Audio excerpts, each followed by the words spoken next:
जय राधा माधव कुंज बिहारी।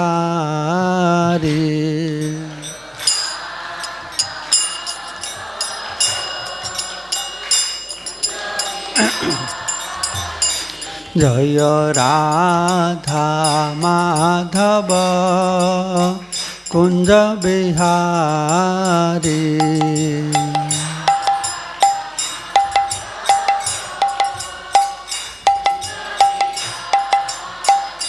जय गोपी जन वल्लभ गिरिवरधारी।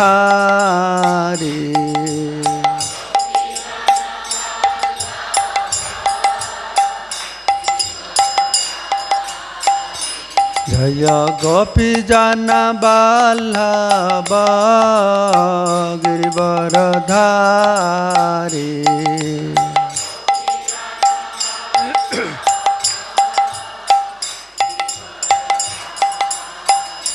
जय जशोदानंदन व्रज जनरंजन।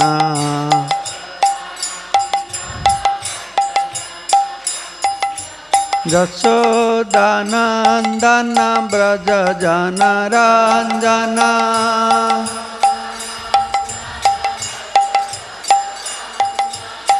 जमुना तेरा बनचारी।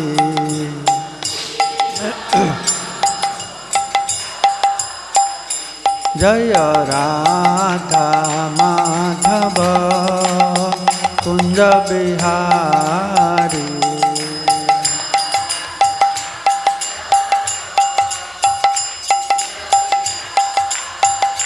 जय राधा माधव कुंज बिहारी।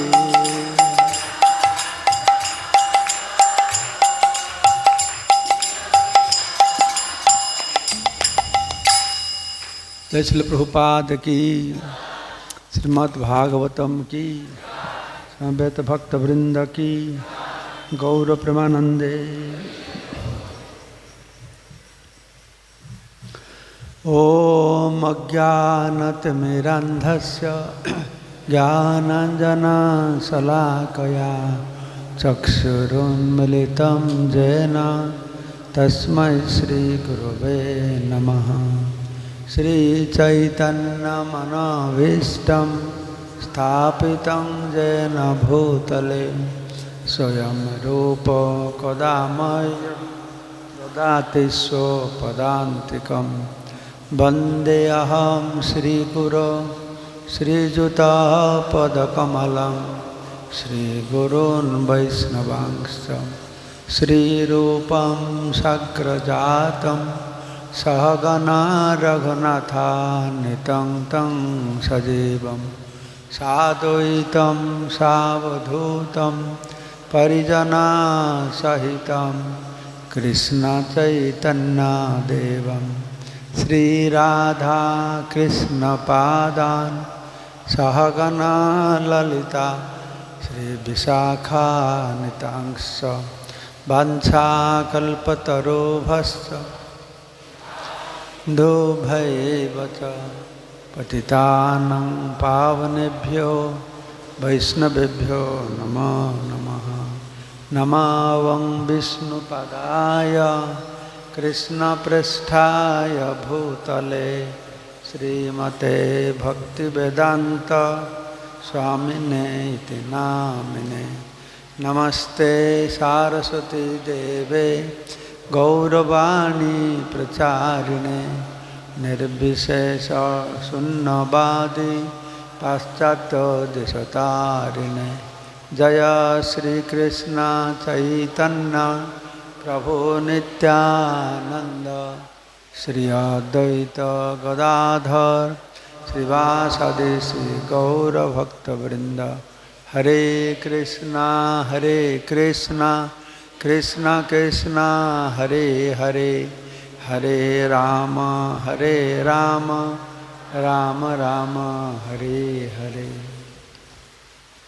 नारायणं नमस्कृतं नरं चैव नरोत्तमं देवीं सरस्वतीं व्यासं ततो जयमुदीरयेत् मुखं करोति वाचालं पङ्गुलं हयते यत्कृपातमहं वन्दे परमानन्दमाधवं श्रीगुरुदिनतारिणं श्रीचैतन्य ईश्वरं नमः विष्णुपदाय कृष्णमस्ते भूते।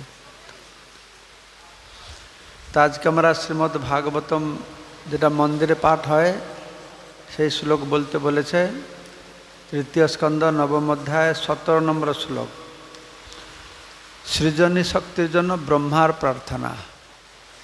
ब्रह्मा प्रथम जखन प्रकट हয়েছেন তারপরে ভগবান কাছে যে প্রার্থনা করেছিলেন সেই প্রার্থনা আজকে আমরা একটা শ্লোক শ্রবণ করব।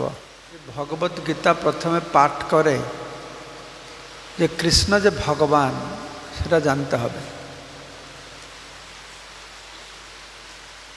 अर्जुन जेरकम गीता ज्ञान पे अर्जुन बोल परम ब्रह्म परम धामम पवित्रम परमम भवान।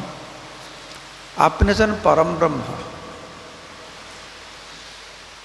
अर्जुन कृष्ण का ज्ञान पेल तो शेष ज्ञान कृष्ण बोलছেন सर्वधर्मान परित्यज्य माम एकम शरणम व्रज।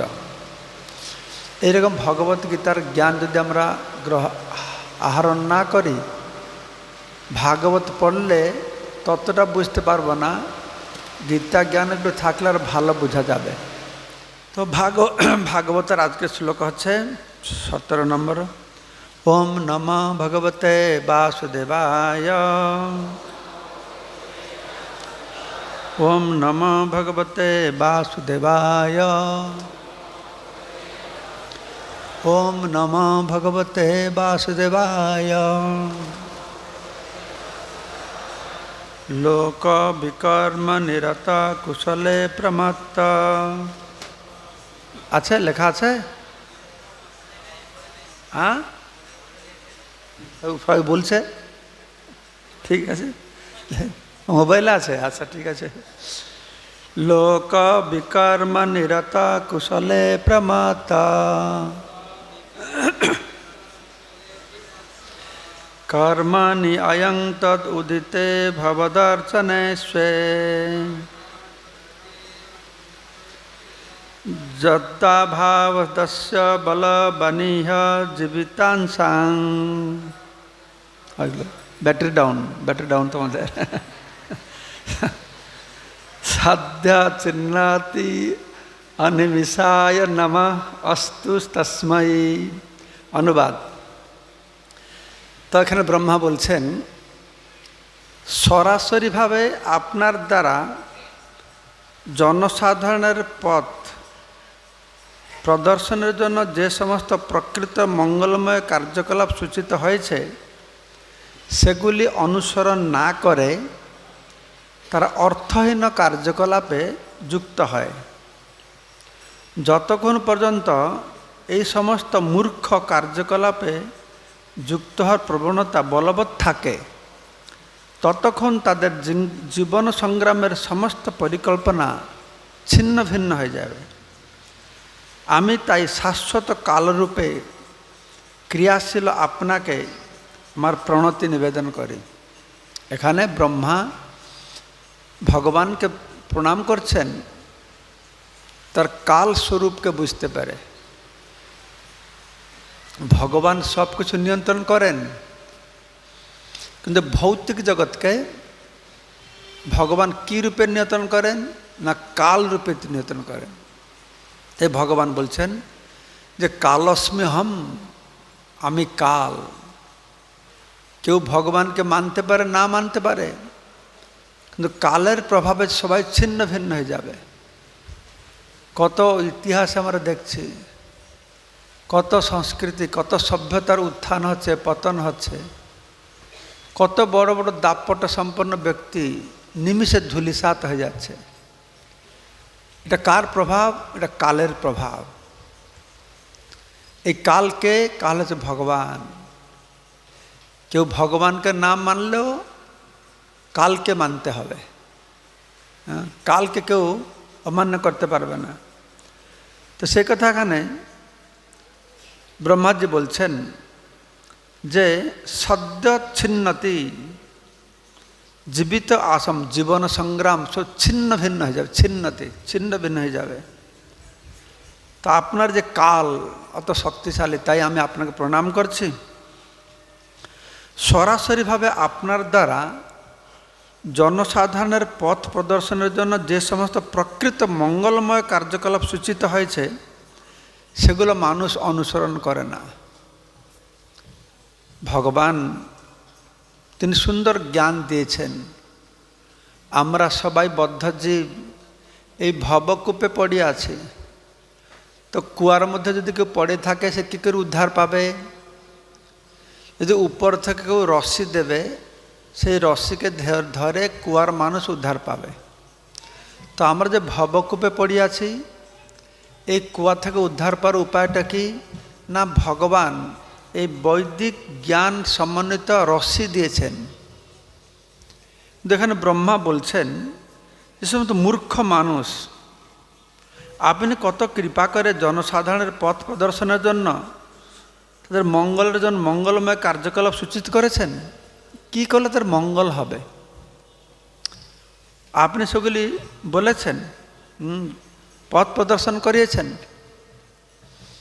যখন দ্বাপর যুগের শেষে কৃষ্ণ চলে গেছেন ধর্ম জ্ঞানকে সঙ্গে নিয়ে, তো কলৌ নষ্ট দৃশামেশ, কলিযুগের প্রভাবে মানুষ দৃষ্টিশক্তি হারিয়েছে। তাই কি করা হয়েছে না, এই পুরাণার্ক অধুনা উদিত এই বৈদিক জ্ঞান, তার সার বস্তু ভাগবত মহাপুরাণ সূর্যের উদয় হয়েছে।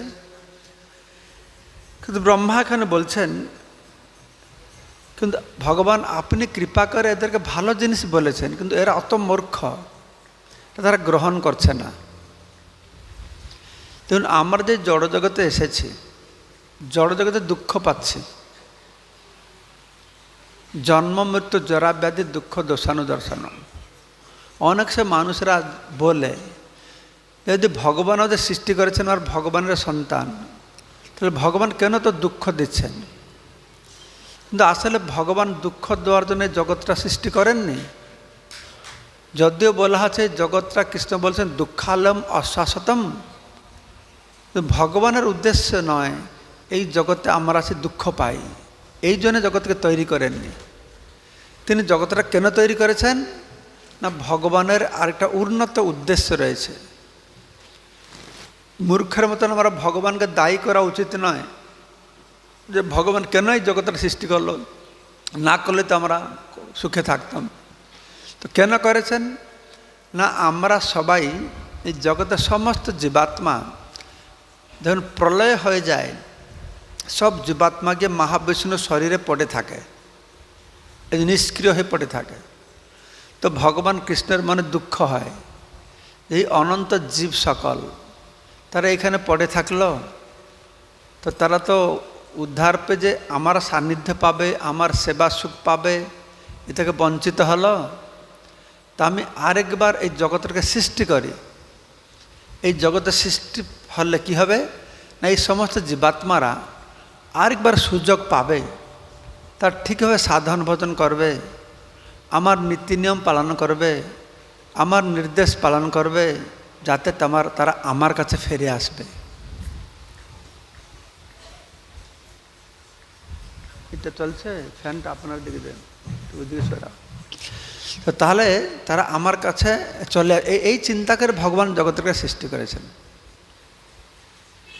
আমার গুরু মহারাজ বলতেন, যখন কোনো কোম্পানি কোনো প্রোডাক্টস কম্পিউটার করবে, ক্যামেরা করবে, টেপ রেকর্ডার করবে, তখন কি করবে, বা আবার এসি, তাহলে তার সঙ্গে সঙ্গে একটা বই দেবে, ম্যানুয়াল বই দেবে যে কীভাবে সেটাকে চালাতে হবে। তো গুরু মহারাজ বলতেন যে ভগবান যে ব্রহ্মাণ্ডকে সৃষ্টি করলো তার একটা ম্যানুয়াল দেবে না, এই ব্রহ্মাণ্ডকে কী করে চালালে তুমি সুখে থাকতে পারবে।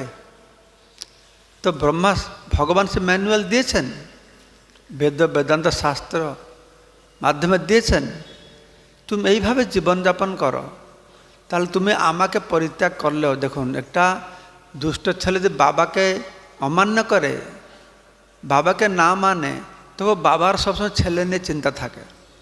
ঠিক সেরকম আমরা ভগবানের দুষ্ট ছেলে, হিপ্পি ছেলে, লোফর ছেলে, আমার ভগবানকে পরিত্যাগ করে এখানে ঘুরে বেড়াচ্ছি, কিন্তু ভগবান আমাদের জন্য চিন্তিত। তাই তিনি বলছে, ঠিক আছে, তুমি আমাকে ছেড়ে ওখানে গিয়েছ, তো তোমার জন্য ভালো খাবার দিয়েছি, ফল দিয়েছি, ফুল দিয়েছি, বাতাস দিয়েছি, প্রকৃতির সৌন্দর্য দিয়েছি, তুমি এই নিয়মগুলি পালন করে সেখানে থাকো, আর আস্তে আস্তে এই নিয়ম পালন করার মাধ্যমে তুমি আমার কাছে ফিরে আসবে। কিন্তু আমরা কি করি? আমরা কোনো নিয়মকে মানি না, প্রকৃতিকে তছনছ করি। ভগবান প্রকৃতি দিয়েছেন আমার সুখে থাকার জন্য, কিন্তু প্রকৃতিটা আমাদের ভালোর জন্য দিয়েছে, কিন্তু আমরা কী করছি? এটা ছোট শিশুর মতন। ছোট শিশুকে খেলা করতে তার মা কী করবে? প্লাস্টিকের রঙিন খেলনা দেবে। তো ছেলেটা বাচ্চা কী করবে? বাচ্চা কী করবে? সেটা ধরেই ভাঙবে, মুখে কামড়াবে। তা আমাদের অবস্থা ঠিক সেই রকমই। ভগবান সুন্দর ব্যবস্থা করেছেন, এই পৃথিবীতে আমার কি সুখে থাকতে পারবো এবং ঠিক সময় হলে ভগবত ধামে চলে যাব, সেগুলো ভগবান নির্দেশ দিয়েছেন। কিন্তু লোক বিকর্ম নিরতং কুশলে প্রমত্ত, লোক বিকর্ম সমস্ত প্রকার অপকর্ম করছে। ভগবান সরাসরিভাবে আপনার দ্বারা জনসাধারণের পথ প্রদর্শনের জন্য সমস্ত মঙ্গলময় কার্যকলাপ সূচিত হয়েছে, কী করলে জগতের কল্যাণ হবে। কিন্তু সেগুলির অনুসরণ না করে তারা অর্থহীন কার্যকলাপে যুক্ত হয়। অর্থহীন, তারা সবসময় আহার নিদ্রা ভয় মৈথুনের জন্য ব্যস্ত থাকে। তারা কল্যাণের জন্য চেষ্টা করে, কিন্তু আত্যন্তিক কল্যাণের জন্য কেউ চেষ্টা করে না। তো যতক্ষণ পর্যন্ত এই সমস্ত মূর্খ কার্যকলাপে যুক্ত হওয়ার প্রবণতা বলবৎ থাকবে, যতক্ষণ মানুষ মূর্খের মতন এই সমস্ত কার্যক্রম করবে, অর্থহীন কার্যক্রম করবে, ততক্ষণ কি হবে? তাদের জীবন সংগ্রামের সমস্ত পরিকল্পনা ছিন্ন ভিন্ন হয়ে যাবে। সমস্ত পরিকল্পনা, পঞ্চবার্ষিক যোজনা, হিরণ্যকশিপুর মহাপরিকল্পনা, রাবণের মহাপরিকল্পনা, কালকে সকালে আমি স্বর্গে সিঁড়ি বানাবো, তার আগে মারা গেল।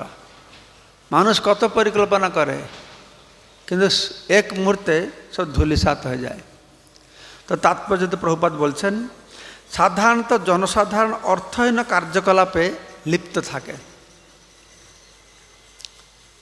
এটা অর্থহীন কেন?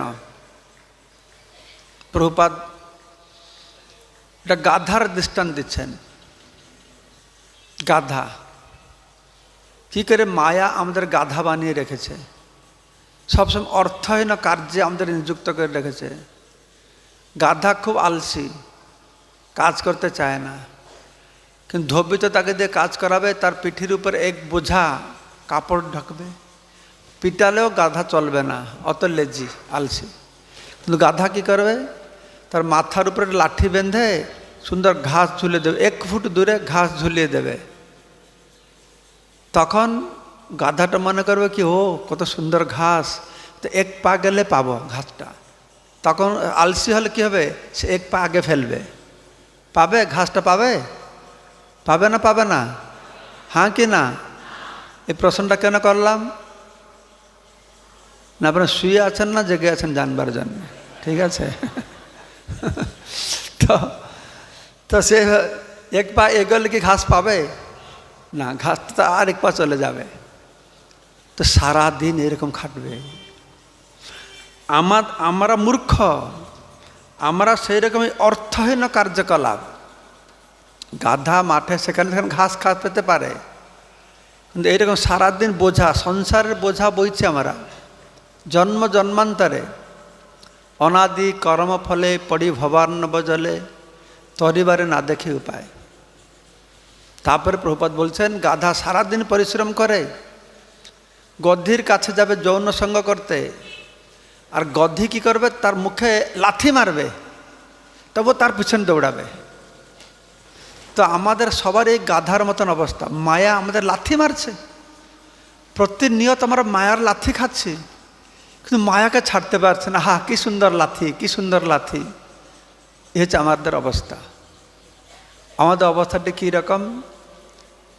জড় বিদ্যা যত মায়ার বৈভব তোমার ভজনে বাধা, অনিত্য সংসারে মোহ জন্মায়া জীবকে করায় গাধা। এই অনিত্য সংসারে মোহ জন্মে, সেটাকে বলা হচ্ছে কি, এই যে অর্থহীন কার্যকলাপ। এই গাধার মতন আমরা অর্থহীন কার্যকলাপ ব্যস্ত থাকে, সারা জীবনটাকে আমরা অতিবাহিত করছি। বিশেষ করে দুর্লভ মনুষ্য জন্মটাকে এই অর্থহীন কার্যকলাপে আমরা ব্যবহার করছি। সেজন্য প্রহ্লাদ মহারাজ কি বলছেন, তার অসুর বালক বন্ধুদের কি বলছেন প্রহ্লাদ মহারাজ? কি শ্লোকটা? কৌমারং আচরিত প্রাজ্ঞ ধর্মান ভগবতা নিহ। তো সেই জন্য কৌমার অবস্থাকে যে প্রাজ্ঞ ব্যক্তি সেই ভাগবত ধর্ম অনুশীলন করবে। কিন্তু সাধারণ মানুষ তারা এই যথার্থ মঙ্গলজনক কার্য ভগবত ভক্তির প্রতি নিয়মিতভাবে উদাসীন, ভগবত ভক্তিকর ধারে পাশে যায় না, সাধু সন্তদের সঙ্গলাভ করতে চায় না, বরঞ্চ সাধু সন্তদেরকে তারা কি করে? ক্রিটিসাইজ করে, শাস্ত্র অধ্যয়ন করে না, শাস্ত্রের নিয়মকে পালন করতে চায় না। এদেরকে বলা হচ্ছে মূর্খ মানুষ। ভগবত ভক্তির এই প্রক্রিয়াকে ব্যবহারিকভাবে বলা হয় অর্চনা বৃদ্ধি। ভগবানের অর্চনা বৃদ্ধি ভগবান স্বয়ং নারদ মুনিকে দান করেছিলেন এবং তা নারদ পঞ্চাত্রে লিপিবদ্ধ রয়েছে। যে সমস্ত মানুষ ভালোভাবে জানেন যে জীবনের চরম সিদ্ধি হচ্ছে শ্রী বিষ্ণুকে প্রাপ্ত হওয়া, যিনি হচ্ছেন জগৎরূপী বৃক্ষের মূল, তারা নিষ্ঠা সহকারে এই নারদ পঞ্চায়েতের বৃদ্ধি অনুশীলন করেন। নারদ পঞ্চরাত্র গ্রন্থ রয়েছে।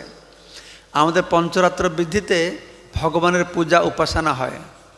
নববিদ্যা ভক্তির একটা অঙ্গ হচ্ছে এই অর্চনা।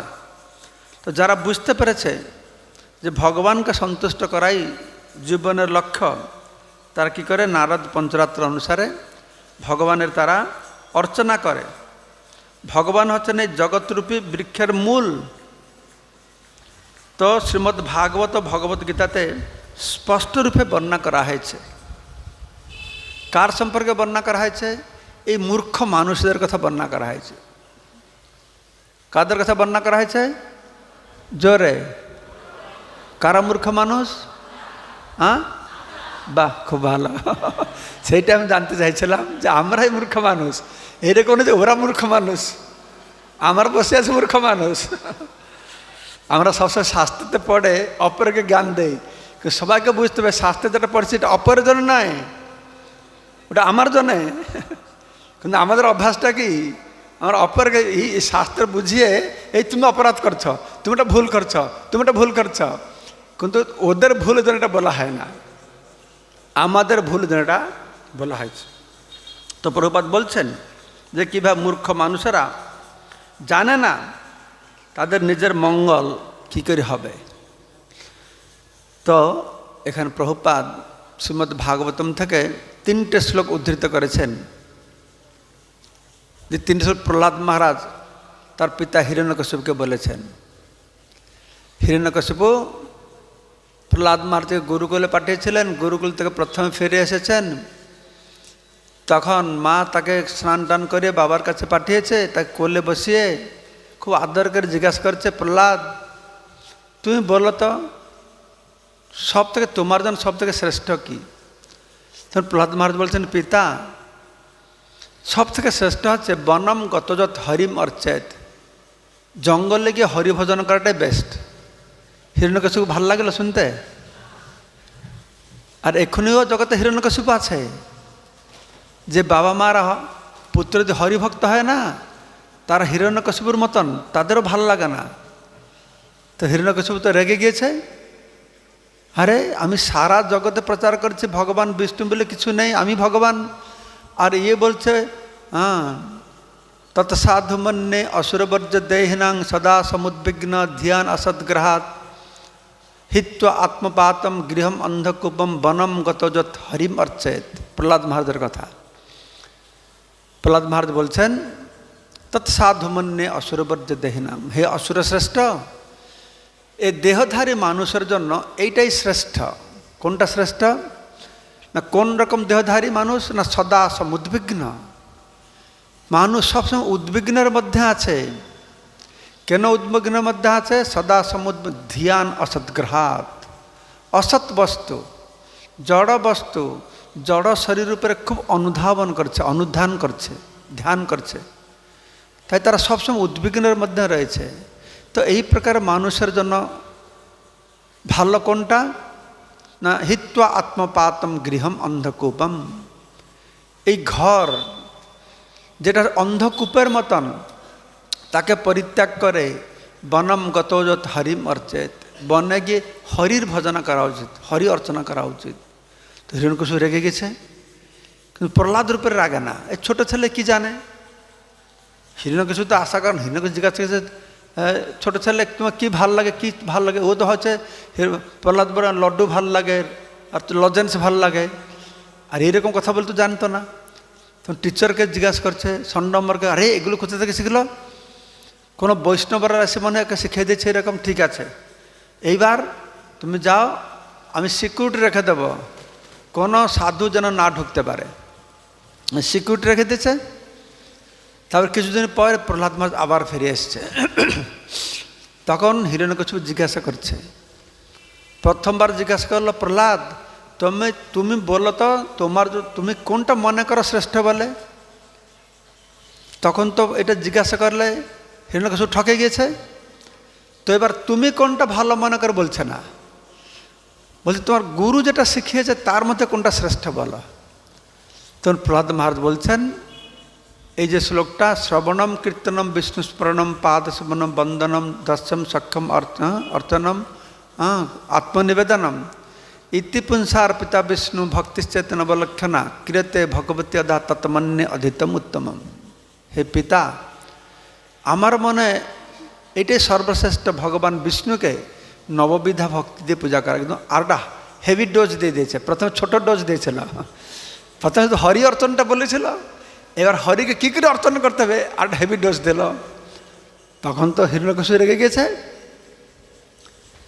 যে আমি তো সিকিউরিটি রেখে দিয়েছি ষণ্ড অমার্ক, কোনো বৈষ্ণব ঢুকতো, তাহলে আমার ছোট ছেলের মাথা তুমি খারাপ করে দিয়েছ। হ্যাঁ, তখন টিচার উপরে খুব রেগে গেছে। ষণ্ড, না না আমরা তো করি না, কেন তুমি, আমরা ব্রাহ্মণ লোক, আমাদের কেন দোষ দিচ্ছ, আমরা এটা করি না। তখন তখন হিরণ্যকশিপু জিজ্ঞাসা করছে প্রহ্লাদকে, আচ্ছা প্রহ্লাদ, তুমি তো আমার বাড়িতে শিখো না, তোমার শিক্ষকরা বলে না, তুমি কি করে জানলো? তুমি কি তোর নিজের থেকে হচ্ছে না কারোতে শুনে হচ্ছে, কি করে হচ্ছে? এই প্রশ্ন করছে। তো এই প্রশ্নের উত্তর প্রহ্লাদ মহারাজ বলছেন, মতির না কৃষ্ণ পরত সতবা মিথ অভিপদ্যতে গৃহব্রতানাং অদান্ত গোভি বিশতাম তমিশ্রাং পুনঃ পুনঃ চর্বিত চর্বনানাং। তার পিতাকে বলছে, মতির ন কৃষ্ণ পরত সতবা। বাবা, তুমি যে বলছো কার কাছে শুনে হয়েছে না নিজে থেকে হয়েছে, তার উত্তর হচ্ছে মতির ন কৃষ্ণ পরত সতবা।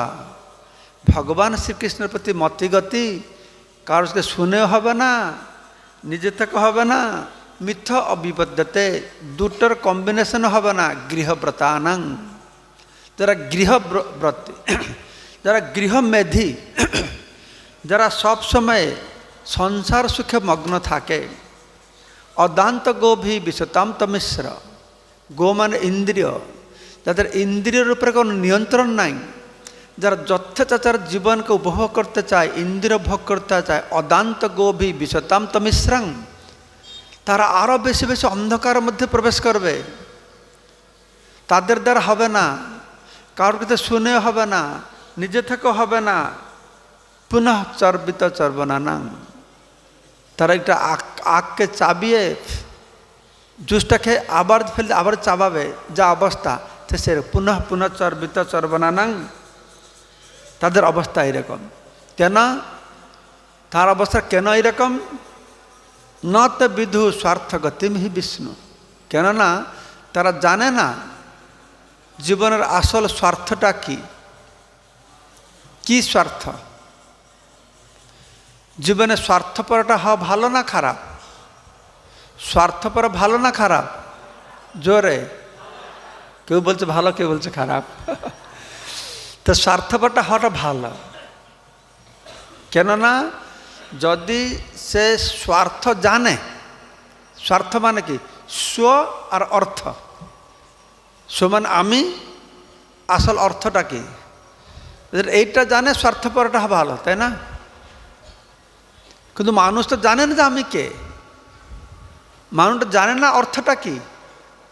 সে এখানে বলা হচ্ছে নতে বিধু স্বার্থ গতিম হি বিষ্ণু। তারা জানে না আসল স্বার্থটা হচ্ছেন ভগবান বিষ্ণু। তারা কি করছে? দুরাশয়া যে বহির্থ মানে না, এই বহিরঙ্গ বিষয়, বাহ্যিক বিষয়বস্তুকে অর্থ বলে মনে করছে, অনর্থকে অর্থ বলে মনে করছে। সারা জীবন জুড়ে এই অনর্থকে অর্থ বলে মনে করে ঘর বাড়ি পূজা প্রতিষ্ঠা কত কি সৃষ্টি করছে। কেন? তারা আসল অর্থটা জানি না। নতে বিধু স্বার্থ গতিম হি বিষ্ণু দুরাশয়া যে বহি অর্থ মানে না। অন্ধা তথা অন্ধের উপজ্ঞমান তিয়পি স্বতন্ত্র উরুদম নিবদ্ধা। একদল অন্ধ আরেকজন অন্ধকে যদি রাস্তা দেখাবে তাহলে কোথায় যাবে?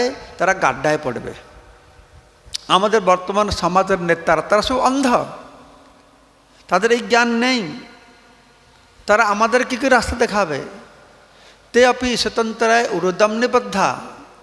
তারা যে আমাদের এই দুঃখ থেকে মুক্ত করবে, তারা তো উরুদম নিবদ্ধা, যে নিজে বান্ধনে আছে, শক্ত শিকলের বান্ধনে আছে, সে অপরকে কী করে বন্ধন মুক্ত করবে? তে অপি স্বতন্ত্রায়, স্বয়ং ভগবানের সেই নিয়ন্ত্রণকারী শক্তির দ্বারা তারা আবদ্ধ আছে, তারা কি করে পাবে? তাহলে তাহলে তাহলে কি করে তুমি পেলা? প্রথমে প্রহ্লাদ মহারাজ বলল এরা পাবে না, তাহলে কি করে তুমি পেল? তো শেষে তার উত্তর বলছেন ন এসাং মতি উরুক্রমাঙ্গ্রি স্পৃশতি। এদের মতিগতি ভগবানের চরণকমলকে স্পর্শই করতে পারবে না। স্পৃশতি নয় সংমতি উরুক্রমাঙ্গি স্পৃশতি। অনর্থ অপগম যত অর্থ, যে পর্যন্ত অনর্থ থেকে মুক্ত না হয়েছে, যথার্থ অর্থটা কি না জেনেছে, যথার্থ স্বার্থটা কি না জেনেছে, এই বিশ্বরূপক অনর্থ থেকে মুক্ত না হয়েছে, তারা তাদের মতিগতি ভগবানের চরণকমলে হবে না। তো অনর্থ থেকে কী করে মুক্ত হবে? না মহিয়াসাং পদরজভিষেকম নিষ্কিঞ্চনানাং ন বৃণীত যাবৎ। যতক্ষণ তারা সেই রকম শুদ্ধ নিষ্কিঞ্চন ভক্ত, নিষ্কিঞ্চন ভক্ত মানে যাদের ভৌতিক জীবনের প্রতি আসক্ত নেই, সম্পূর্ণরূপে ভগবান কাছে নিজেকে আত্মসমর্পণ করেছেন, তাদের চরণের রজ নিয়ে ধুলা নিয়ে মহিয়াসাং পদরজভিষেকম নিজেকে অভিষিক্ত না করেছে, ততক্ষণ তারা কোনো মতেই জীবনে স্বার্থই বুঝতে পারবে না, অনর্থ থেকে মুক্তি পাবে না। তাহলে ভগবানকে জানবে কি করে? তো এই জ্ঞান প্রহ্লাদ মহারাজ দিয়েছেন কাকে? তার পিতা হিরণ্যকশিপুকে এই জ্ঞান দিয়েছেন।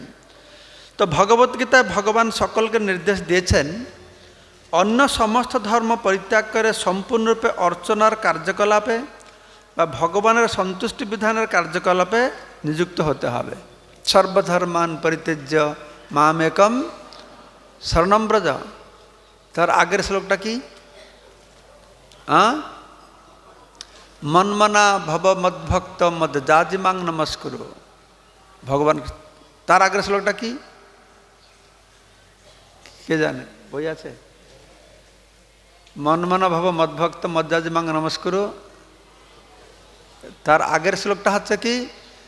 তার আগের শ্লোকটা হচ্ছে যে তোমাকে আমি আবার এই গুহ্যতম জ্ঞান দিচ্ছি, না ভূয় এব মহাবাহু পরমম বচ। না না না না না, হ্যাঁ সেটাই, ভূয় এব মহাবাহু শৃণুমে পরমম বচ। আমার শেষ কথা বলছি, সর্বগুহ্যতম ভূয়, সর্বগুহ্যতম ভূয় শৃণুমে পরমম বচ। অর্জুন আমি তোমাকে গুহ্য জ্ঞান দিয়েছি, নিষ্কাম কর্ম করো, নিষ্কাম কর্ম করে আত্মজ্ঞান লাভ করো। গুহ্য জ্ঞান দিয়েছি, তোমাকে গুহ্যতম জ্ঞান দিয়েছি। আমি কিভাবে পরমাত্মা রূপে সর্বব্যাপক গুহ্যতর জ্ঞান দিয়েছি। গুহ্যতম জ্ঞানটি কি? সর্বগুজ্জতম ভূয় শুনু। পুনর্বার তোমাকে বলছি, নবম অধ্যায়ের শেষ শ্লোকে বলেছিলাম, আবার বলছিস। হ্যাঁ, শুনবে পরমম বচ, আমার পরম কথা বল বলছে। মন মনা, মানে আমার কথা চিন্তা করো। কিভাবে আমার কথা চিন্তা করো? অসুরদের মতো নয়, মদ ভক্ত। আমার ভক্ত যেরকম অনুকূলভাবে আমার চিন্তা করে, প্রতিকূলভাবে হিরণ্যকশিপু কংস রাবণের মতন নয়, অনুকূলভাবে আমার চিন্তা কর। মনমানা, কীভাবে মনমানা? না মদভক্ত। তো কে আমার ভক্ত? না যে যাকে পূজা করে সব আমার ভক্ত। কালী পূজা করো, শিব পূজা করো, দুর্গা পূজা করো। ভগবান কৃষ্ণ বলেছেন, যে অপি অন্য দেবতা ভক্তা যজন্তে শ্রদ্ধানুতা তেপি মামেবে কোনতে। তুমি দেবতাদেরকে পূজা করলেও পরিশেষে ফলটা আমি পাই, আমি ওদেরকে ফলটা দিয়ে তাদের কাছে তারা তোমাদেরকে দেয়। কিন্তু এখানে ভগবান বলছেন যে আমার ভক্তকে, যে যাকে তাকে পূজা করে সে আমার ভক্ত নয়। মদ জাজি, যে আমার পূজা করে সে আমার ভক্ত। যাকে তাকে পূজা করে আমার ভক্ত বলে দাবি করতে পারে না।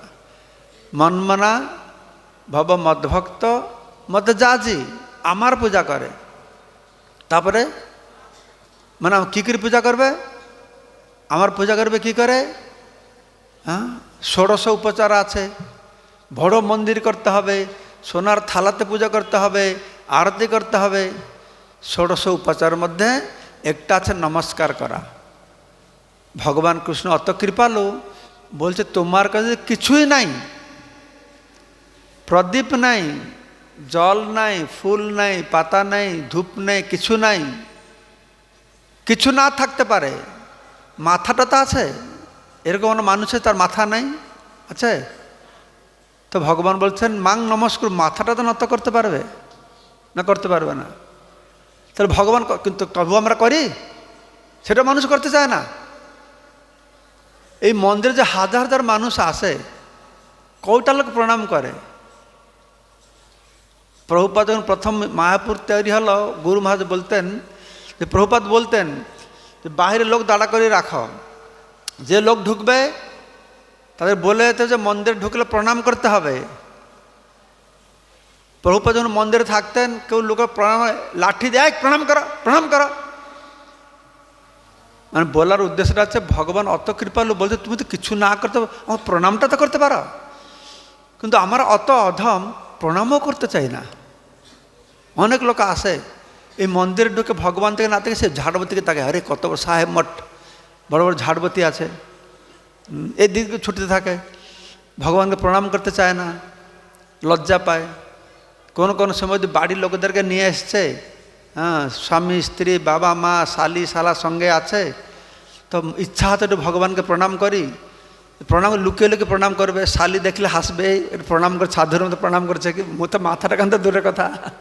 কিন্তু শ্বশুর বাড়ি গেলে কি হবে? সে একদম মাথা ঠাকায়, একদম শাশুড়ি পায়ে একদম মাথা ঠাকাবে সেখানে, নাহলে বউ অসন্তুষ্ট হয়ে যাবে না, ভগবান কাছে প্রণাম করবে না। আর শাশুড়ি বাড়িতে গেলে একদম মাথা ঠুকে প্রণাম করবে। কত অধম!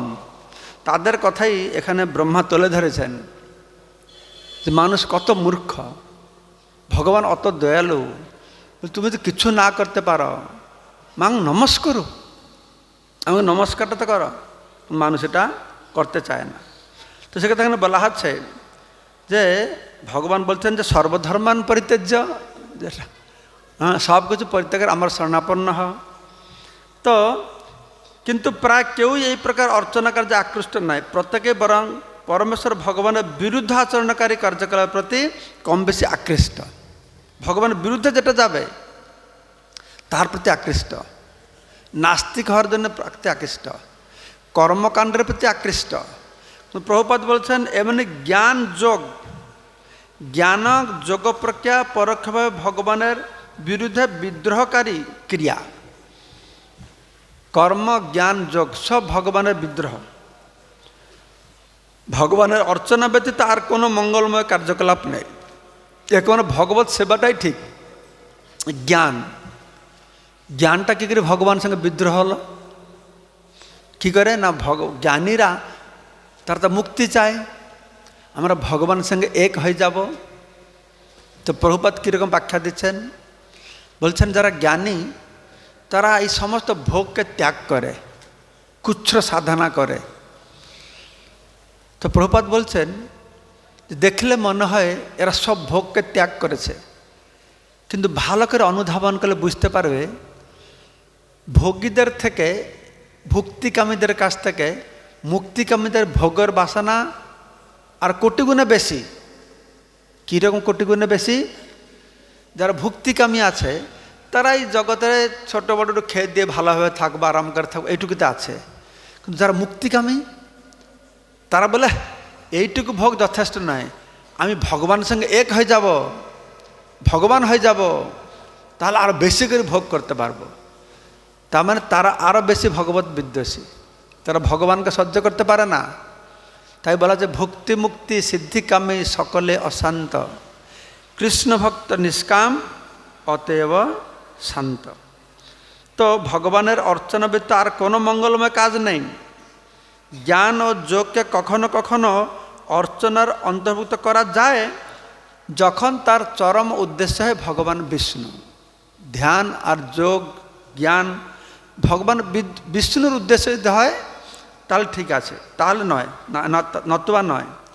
অতএব সিদ্ধান্ত এই যে ভগবত ভক্তের মুক্তি লাভের উপযুক্ত মানুষ ভগবান ভক্ত হলেই যথার্থ মুক্তি পাবে।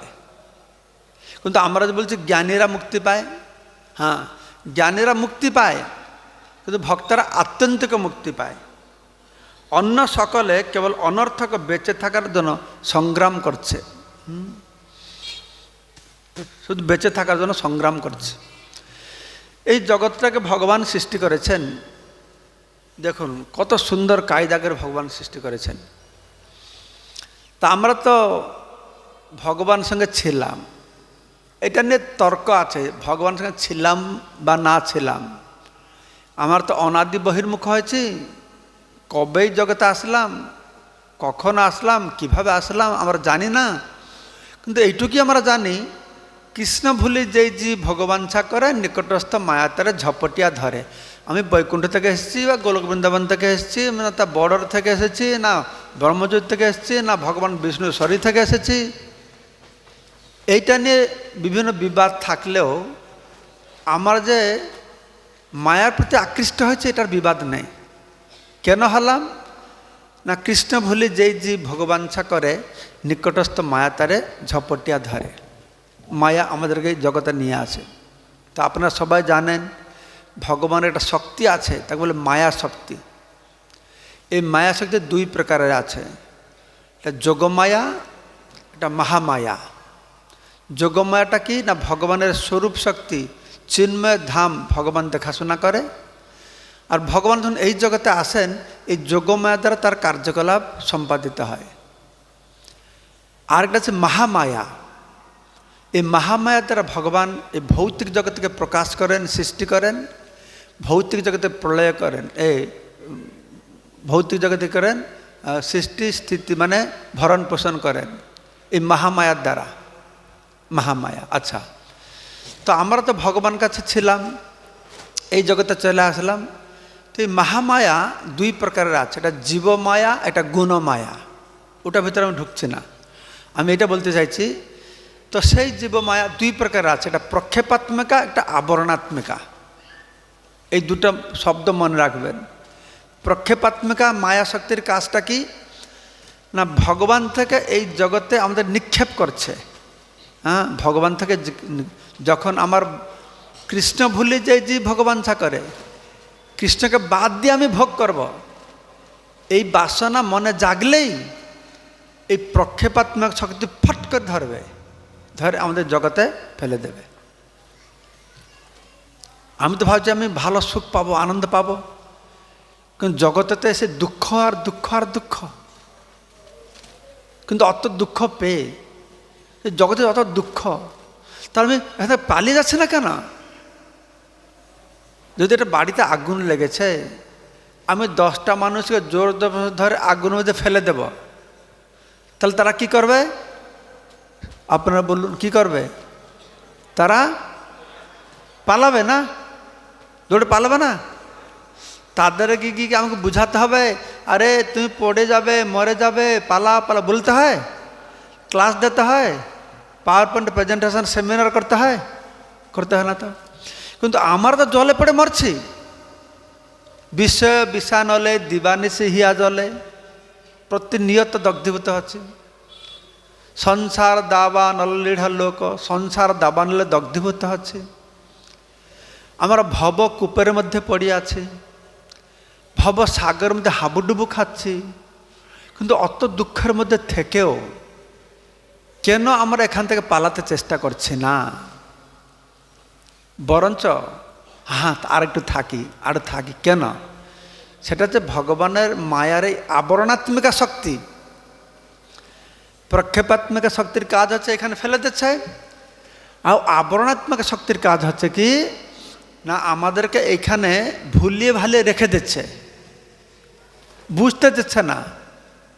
বুঝে না, না তুমি খুব ভালো আছো, তুমি খুব ভালো আছো। তার একটা দৃষ্টান্ত হচ্ছে কি করে মায়া আমাদেরকে মানে মানে ফেলতে পারবো না কি গিলতে পারবো না, এরকম অবস্থা পড়ে গেছে। বাংলায় আছে না? আছে, শুনেছো তোমরা? ফেলতে পারি না, গিলতে পারি না, তা আমাদের এরকম অবস্থা। তো একদিন এটা খুব ক্ষুধার্ত ভিখারি ছিল, এটা ভালো করে শোনো। সে ভিখারিটা খুব ক্ষুধার্ত, খুব খিদা লেগেছে, আর পেটে খুব ব্যথা হচ্ছে। তো পেটে ব্যথা হলে আমরা কি করি? বালিশ দিয়ে শুয়ে থাকি না, পেটে চাপা দিলে একটু ব্যথাটা কমে যায়। তো এই লোকটা কি করেছে, যারা মন্দিরে গিয়েছে, তা মন্দিরে গিয়ে একটা পিলার ছিল, পিলার খুঁটি, সে খুঁটিতে পেটটা চাপা দিয়ে এরকম ধরে রেখেছে। তো পেটের ব্যথাটা কমে গেছে, ব্যথাটা কমে গেছে। সে জানে যে না খেয়ে তো পেটে ব্যথা আছে, ব্যথাটা কমে গেছে। তো যখন লোকেরা যাচ্ছে বলছে, ও আমি খুব পেটে ব্যথা পাচ্ছে, আমার খাবার নাই, আমি খুব খিদার্ত, কিছু খাবার দাও। তো একটা মহিলা কিছু খই ভোগ লাগিয়ে নিয়ে যাচ্ছিল। তখন সে বলছে যে ঠিক আছে, তুমি খইটা নিয়ে খাও। কিন্তু এই লোকটা এই খুঁটিটাকে ছাড়তে চায় না। ও বলছে তুমি খইটা নাও। বলছে না, এই খুঁটি ছাড়লে পেট ব্যথা করবে। তার মধ্যে বুদ্ধি নেই, আর পেট ব্যথা হলেও তো খইটা খেলে তো ব্যথাটা ভালো হয়ে যাবে। সে খুঁটিটাকে ছাড়বে না, তার খইটা খাবে কি করে?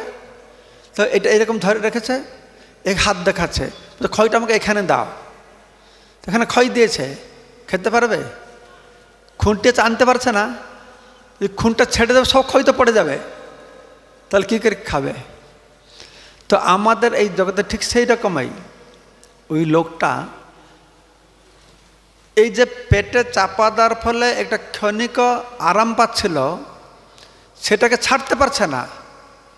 সেটা ছেড়ে খইটা খেলে যে ভালো হয়ে যাবে, কিন্তু এইটা ছাড়তে পারছে না। যে আমাদের ঠিক সেই রকমই আমার এই মায়া জগতের সুখটা কীরকম, প্রভুপাদ বলছেন মায়ার যে সুখ নেই, দুঃখের পরিমাণটা কমে যাওয়াটাকে মানুষ মনে করে সুখ। এই দুর্গাপূজায় বেড়াতে যায়, সিনেমা দেখতে যায়, ও আমার আনন্দ ফুর্তি করতে আছে। না, তোমার আনন্দ ফুর্তি করতে যাচ্ছে না, সারা বছর জলে পড়ে মরেছ, সে দুঃখটাকে ভুলবার জন্য তুমি যে চাচ্ছ। প্রভুপাদ এই ভৌতিক সুখের দুটো ডেফিনেশন দিয়েছেন। ভৌতিক সুখটা কীরকম, আর দুঃখের পরিমাণটা কমে গেলে আমরা মনে করি যে আমি খুব সুখী, কিংবা দুঃখকে ভুলে যাওয়ার জন্য যে ব্যবস্থা, সেটাকে আমরা সুখ বলে বলছি। ভৌতিক জগতে কোনো সুখ নেই। তো এই দৃষ্টান্তে বোঝানো হচ্ছে আমাদের মায়া এই সাময়িক যে সুখ দিয়েছে, এই সংসার জ্বালাতন থেকে মুক্তি পাওয়ার জন্য কিছু কিছু সাময়িক সুখ দিয়েছে, কিন্তু আমরা সেই সাময়িক সুখটাকে পরিত্যাগ করতে চাইছে না। সেই সাময়িক সুখটাকে পরিত্যাগ করে ভগবানের কাছে আত্মসমর্পণ করলে যে অফুরন্ত আনন্দ পাব, এই মানুষটা যদি সেই খুঁটিটাকে ছেড়ে খইটাকে খেত, তার ভালো হয়ে যেত। খুঁটিটাকে ছাড়ছে না, বলে না যে আমি কম্বল ছাড়তে চাই, কিন্তু কম্বল আমাকে ছাড়ছে না। তো এই জগতে আমাদের এরকম অবস্থা। এটা হচ্ছে কি না আবরণাত্মিকা শক্তি, আবরণাত্মিকা মায়া। ভগবানের এই মায়া শক্তি দৈবী সা গুণময়ী মম মায়া দূরত্বয়া। আমার এই ত্রিগুণাত্মিকা মায়া শক্তি আমাদেরকে কি করেছে, এই অবিদ্যার জালের দ্বারা, শরীর অবিদ্যা জাল জড়েন্দ্র তাহে কাল, তার মধ্যে জুহাতি লোভময় সুদূরমতি, এই অবিদ্যা জাল মধ্যে বেঁধে রেখেছে।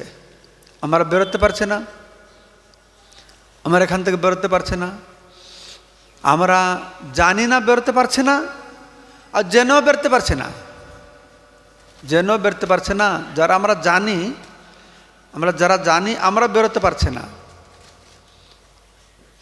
তো মহারাজ একটা গল্প বললেন, বহুদিন আগে শুনেছি মহারাজের কাছ থেকে। মহারাজের আর কার কাছে শুনেছে নিশ্চয়ই। একদল পাখি ছিল, এই পাখিরা শিকাররা ধরে নিয়েছে, তো তখন বিপদে পড়ে যাচ্ছে। এটা সাধুর কাছে গিয়েছে, সাধু বাবা আমাদের একটু জ্ঞান দেন, কী করে আমাদের মঙ্গল হবে। তো সাধু বাবা বলছে আমি তোমাকে জ্ঞান দিব, ঠিক আছে, একটা মন্ত্র দিব। কি মন্ত্র না, তোমাদের যদি মন্ত্রটা হচ্ছে শিকারি আসবে, জাল বিছাবে, দানা ডালবে, লালাচই খাবে না, এই মন্ত্র শিখিয়েছে। তো এই পাখিরা সাধুর কাছে সব মুখস্থ করেছে। শিকারি আসবে, দানা ডালবে, জাল ডালবে, দানা ডালবে, লালাচই খাবে না। তো মুখস্থ করে করে উড়ে উড়ে যাচ্ছে, বলে বলে যাচ্ছে যে শিকারি আসবে, জাল ডালবে, দানা ডালবে, লালাচই খাবে না। তো উড়ে উড়ে যখন যাচ্ছে তখন দেখছে একটা শিকারি জাল ডালে বসে আছে। তো ওই শ্লোকটা বলছে, বলে বলে গিয়ে সব তার উপরে বসে পড়েছে, বসে আর শিকারি ধরে বেঁধে নিয়ে গেছে। আমাদের অবস্থা ঠিক সেই রকমই। আমরা সব মন্ত্রটা মুখস্থ করেছি, কিন্তু সব মন্ত্রটা মুখস্থ করা সত্ত্বেও এই মায়া অত আকর্ষণীয়, আমরা সেখানে গিয়ে বসছি নাকি। প্রতিদিন সকাল বলছি 10 নাম অপরাধ, আর সারাদিন অপরাধই করছি। অপরাধ প্রবণতা, মায়া অত শক্তিশালী। এরকম আরও অনেক দৃষ্টান্ত। আমি একটা মায়া বই লিখেছি ইংরাজিতে, বাংলা অনুবাদ হয়েছে জানি না, বাংলায় বেরিয়েছে কিনা, বাংলাদেশে বেরিয়েছে। ওই মায়া বইটা পড়বেন, যেমন ভগবান বলছেন আমার মায়াকে যে মানুষ না চেনে সে জগৎ থেকে উদ্ধার পেতে পারবে না। ভগবানকে চেনার আগে মায়াটাকে আগে চিনতে হবে। সুখটাকে পাওয়ার আগে দুঃখটাকে জানতে হবে, তো তাহলে সুখ পাবে কি করে। তো সে মায়ার পুঙ্খানুপুঙ্খ বর্ণনা আমি বিভিন্ন গ্রন্থ থেকে, বিশেষ করে প্রভুপাদের বই থেকে তুলে ধরেছি। মায়া শব্দের মানে কি, মায়ার বিভিন্ন অর্থ কি। মায়া মানে তো আমরা জানি একরকম, মায়া মানে জ্ঞান, মায়া মানে কৃপা, মায়া মানে বুদ্ধি। কত প্রকারের মায়া আছে। এই মায়া কিভাবে সাধারণ মানুষকে মোহিত করে, অসাধারণ বিজ্ঞ মানুষকে মোহিত করে, তার সুন্দর দৃষ্টান্ত দিয়েছি। নারদ মুনি কীভাবে মায়া দ্বারা আকৃষ্ট হয়েছে, জৈমিনীর মতন মুনি ঋষিরা কীভাবে মায়া দ্বারা আকৃষ্ট হয়েছে, শিব ভগবান কীভাবে মায়া দ্বারা আকৃষ্ট হয়েছে। এইটা হচ্ছে দৈবী এসা গুণময়ী মম মায়া দূরত্বয়া। এই মায়া শক্তি অত্যন্ত দূরতিক্রম, কিন্তু দূরতিক্রম হলেও তাকে অতিক্রম করা যাবে। কি করলে অতিক্রম করতে পারবো, দৈবী এসা গুণময়ী মম মায়া দূরত্বয়া। তাহলে কী করে অতিক্রম করবো, জোরে মাতাজিরা বলছে, বাবাজারা চুপ করে বসে আছে। বাবাজারা বলুক তো কি, মাম এবং যে প্রপদ্যন্তে জয়, খুব ভালো। তো আমরা যদি ভগবান কাছে প্রপত্তি করি, আত্মসমর্পণ করি, তাহলে একমাত্র চান্স আছে আমরা কি করব না, এই ভবসাগর থেকে, ভববন্ধন থেকে উদ্ধার পেতে পারবো। জয় শ্রী প্রভুপাদ কি, শ্রীমদ্ ভাগবতম কি। একজন অনেক সিনিয়র প্রচারক মহোদী, তিনি পার্টি লিডিং করেছেন উড়িষ্যা।